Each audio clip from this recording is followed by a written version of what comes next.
Bastrop, Texas, is located near the flashpoint of the Texas Revolution at Gonzales. That was in 1836 when colonists strongly objected to Mexican authorities coming to take a cannon back. The watchword of the revolution, "Come and take it."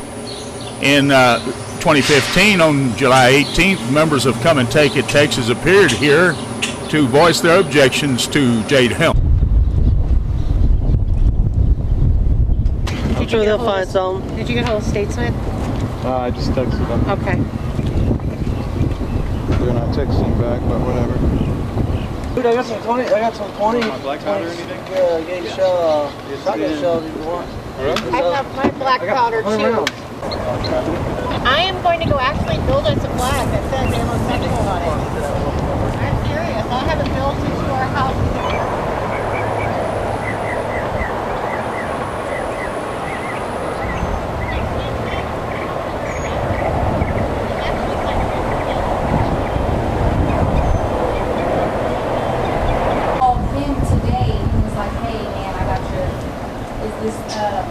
Kate is over in, and he's like, yeah, and he's like, well, I got your wife's phone.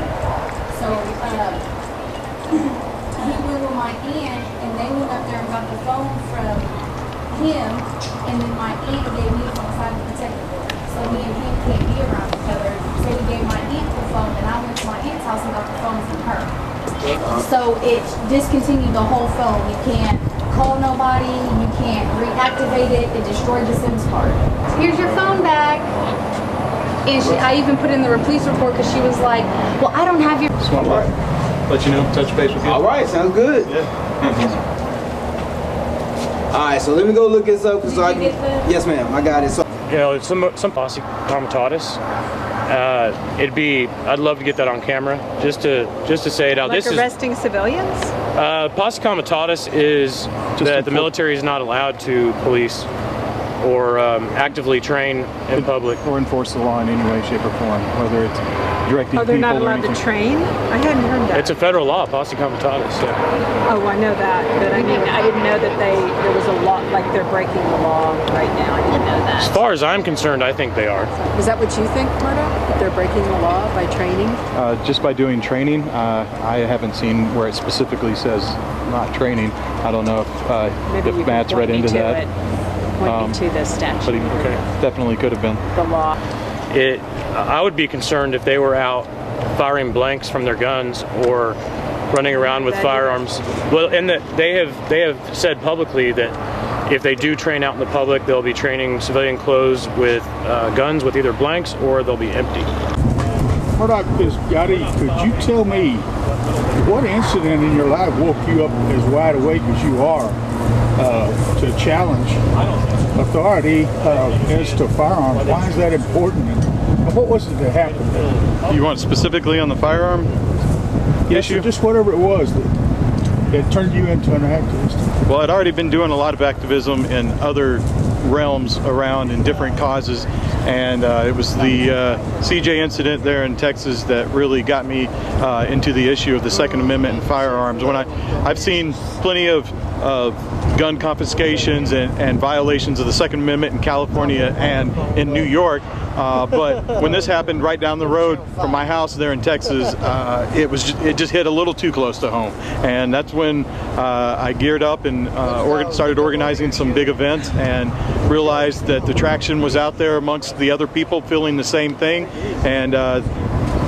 we really got a large following of people moving in the same direction, wanting the same thing, wanting constitutional carry, wanting the right to defend themselves, and it was just a grassroots swell of support from everyone that just came out of the woodwork. And you know, as you know, we got the licensed open carry passed, and we're not really going to take that as a win until we get the full constitutional carry.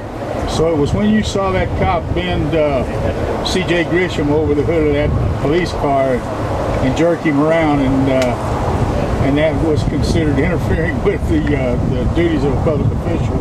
That's what woke you up. It was that video when that turned me into a gun rights activist. You know, I'd seen it happen hundreds of videos before, same exact thing in New York and in California, but I was not going to stand by and watch it happen here in my home state. Do you know that CJ has been diagnosed with PTSD? He's at risk of being disarmed because of that, and many war veterans are. And I can't help but connect the dots and think that Top is doing that because he's thinking for himself and his men. You know, that, no sir, you know, we need our weapons. What happens if they take our weapons away from us, Murdoch? Well, you know, it's a slippery slope when it comes to diagnosing people with this or that and saying that they can't have a gun because of a certain diagnosis, because, you know, who's coming up with the guidelines of that and who's coming up with new disorders. You know, every year they're trying to come up with a disorder for disagreeing with the government and other such disorders that are just willy-nilly thrown on the books to keep patriots and liberty-loving people from actually being able to defend themselves. Now, going out to Camp Swift, which is the Texas National Guard, their commander-in-chief is our governor, Greg Abbott.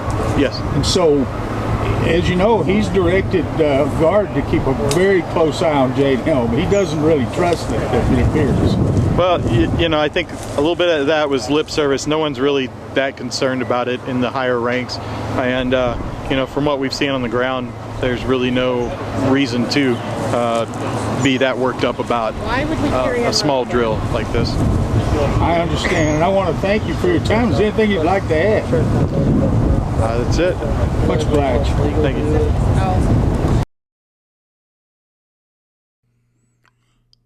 Come and Take It America and Come and Take It Texas may be found either on Facebook or online by their URLs, CATI. Look for the picture of the cannon. You can't go wrong there. Patro muerto, and the floggings will continue until morale improves. Legendary Jim here.